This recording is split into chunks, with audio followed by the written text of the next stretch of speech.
Hola, ¿cómo están? Mi nombre es Rogelio López Guillemén, soy cirujano plástico, pertenezco a la Cátedra de Cirugía 1 del Hospital San Roque de la Universidad Nacional de Córdoba. Hoy vamos a hablar acerca de cicatrización. ¿Qué es la cicatrización? Bueno, la cicatrización es un proceso biológico encaminado a la reparación correcta de las heridas por medio de reacciones e interacciones celulares, cuya proliferación y diferenciación está mediado por citoquinas liberadas al medio extracelular. O sea, el cuerpo intenta defenderse, poner una barrera para todo lo que implica una posible noxa o una posible agresión externa. Está rota la barrera dérmica e intenta repararla. ¿Cuáles son las fases de la cicatrización? La fase inflamatoria, la fase proliferativa y la fase de maduración.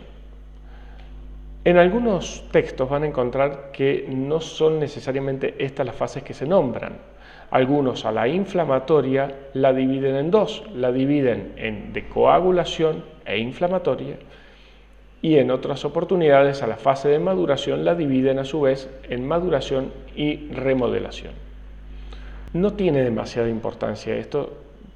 No hay diferencia en que digan 3, 4, 5, mientras las entiendan cuáles son las cosas que suceden en el cuerpo y que entiendan que son todas etapas que se solapan una a otra. No es que termina una y empieza la otra a continuación.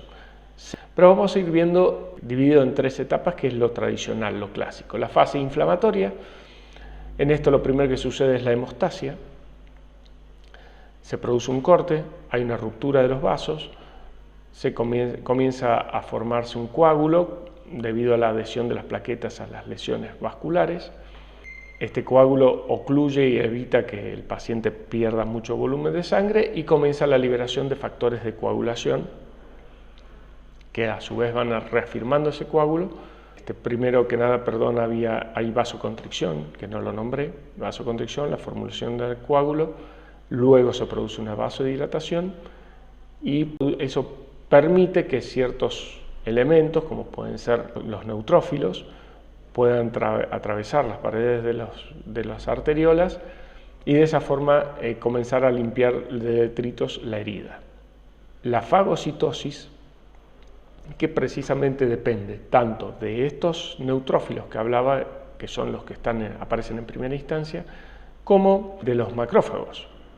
Los macrófagos o los monocitos se encargan de la limpieza profunda y de comenzar con la liberación junto a plaquetas de citoquinas que van desencadenando todas las fases de la cicatrización. Este es un repaso muy general. Pueden buscar en bibliografías en fisiología para poder repasar bien el proceso de cicatrización, lo cual es importante que lo tengan bien en claro.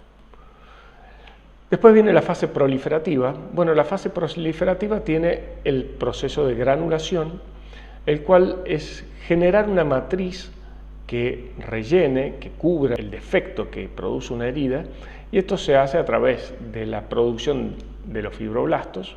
Los fibroblastos vienen atraídos y generados a través de los macrófagos. Bueno, los fibroblastos liberan colágeno tipo 3, que es un colágeno bastante irregular, pero de rápido creación y de rápido cobertura volumétrica, y la neovascularización, que son avances de las arteriolas, de la parte epitelial de las arteriolas, para poder llevarle nutrición a este tejido vivo nuevo.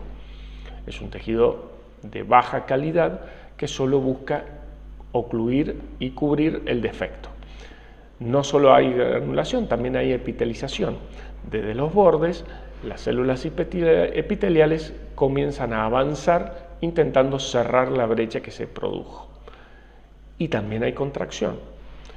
La contracción se produce por el cambio de los fibroblastos en miofibroblastos, los cuales van reduciendo el diámetro de la herida. El proceso, como dije antes al principio, el de coagulación, para los que consideran que la coagulación es una fase diferente, dura hasta los 15 minutos. La fase de inflamación dura una semana, entre 6 y 7 días. La fase de proliferación dura de 2 a 3 semanas. Como les digo, se superponen estas fases una sobre otra, por lo tanto los límites no son tan precisos. Finalmente llega la fase de remodelación, en la cual se produce la reorganización del colágeno. ¿Qué quiere decir la reorganización del colágeno? Bueno, se va cambiando progresivamente el colágeno tipo 3 por el tipo 1. El tipo 1 tiene mucha más resistencia, es más prolijo, las fibras de colágeno son paralelas. A los 3 meses más o menos, la cicatriz alcanza una resistencia tensil de un 80% de la piel normal, nunca va a alcanzar la resistencia total. ¿Cuánto dura este proceso? Puede durar hasta 2 años. Va a depender mucho del fenotipo del paciente, de las condiciones propias y del tratamiento que le estemos haciendo. Ahora veamos los cofactores, que son importantes para tener en cuenta cuando uno va a cuidar una cicatrización.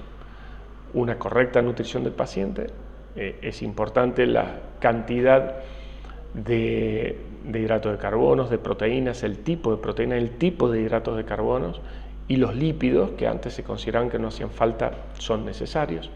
El oxígeno, muy importante que las células, que la herida reciba oxígeno. El consumo de oxígeno en los tejidos de reparación es muy superior al de los tejidos normales.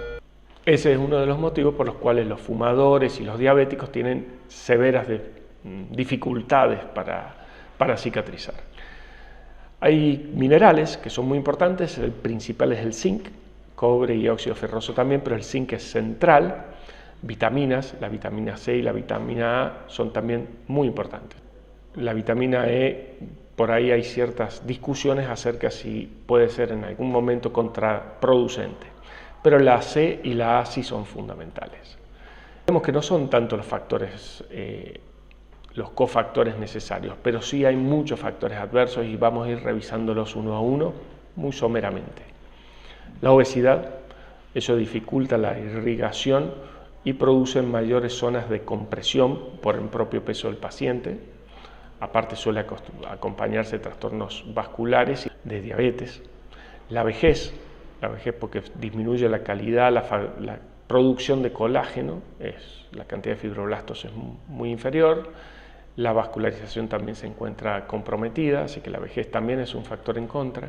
La desnutrición, por lo que dijimos antes de la importancia de los factores nutricionales.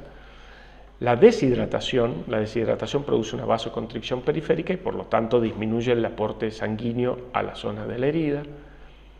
La presencia de tejido necrótico, hay que limpiarlo porque si no eso prolonga el tiempo inflamatorio de la herida, entonces es importante debridar bien.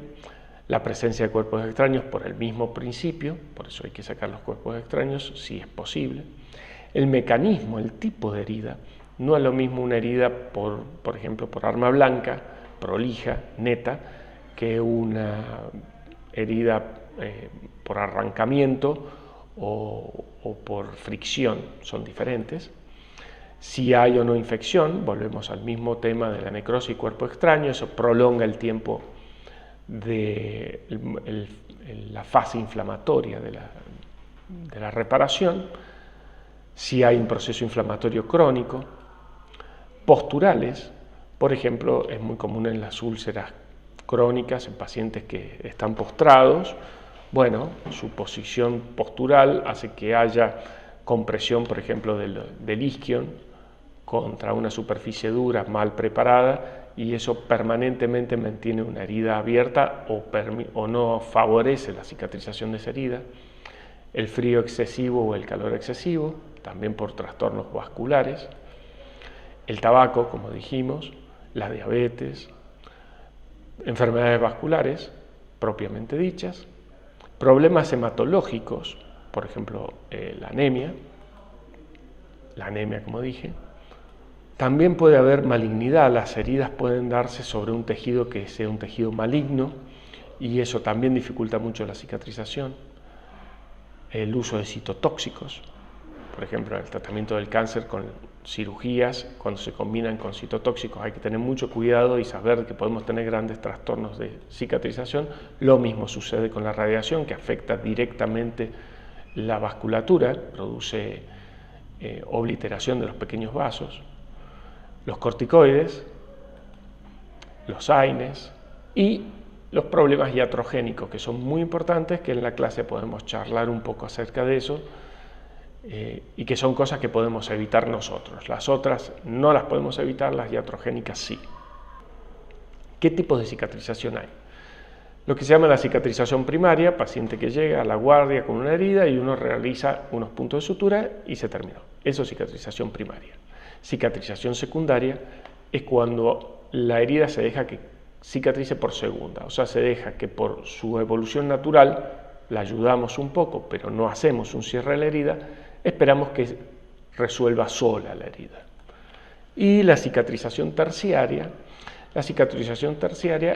es cuando una herida que es secundaria, la limpiamos, la debridamos, avivamos los bordes para poder suturarla y la suturamos. O sea, es como que hacemos una cicatrización primaria posterior a una cicatrización secundaria incompleta o interrumpiendo una cicatrización secundaria. Cicatrices patológicas, vamos a ver cicatrices patológicas. Las cicatrices hipertróficas. ¿Cuáles son las cicatrices hipertróficas? Aquellas que elevan, que son grandes, que son abultadas, pero que no superan el límite de la herida. Luego están las cicatrices distendidas. Estas son las que más odian las mujeres. Los hombres también, pero las mujeres tienen más fijación con eso y que la industria cosmética hace enormes negocios. Estas son cicatrices, las estrías. Y si ven, es como que la piel está como desgarrada por debajo de la epidermis. Esta es una cicatriz distendida típica. Luego la cicatriz queloide, que es como la hipertrófica, pero supera los límites de la herida. Por eso es muy abultada. Las hipertróficas generalmente no recidivan, las queloideas sí pueden recidivar. Hay zonas del cuerpo que tienen más propensión a la cicatriz queloide que otras. Y hay que tener mucho cuidado con la decisión quirúrgica y con avisarle al paciente las posibles recidivas para que no tengamos sorpresas. Luego la cicatriz retráctil, esta es muy frecuente en los pacientes quemados, son en zonas de pliegues o de movilidad anatómica que producen limitaciones en el desempeño, puede ser entre los dedos, acá en el cuello como en este caso, antebrazo y brazo, o sea, lo que sería el pliegue del codo, de la axila, de la rodilla.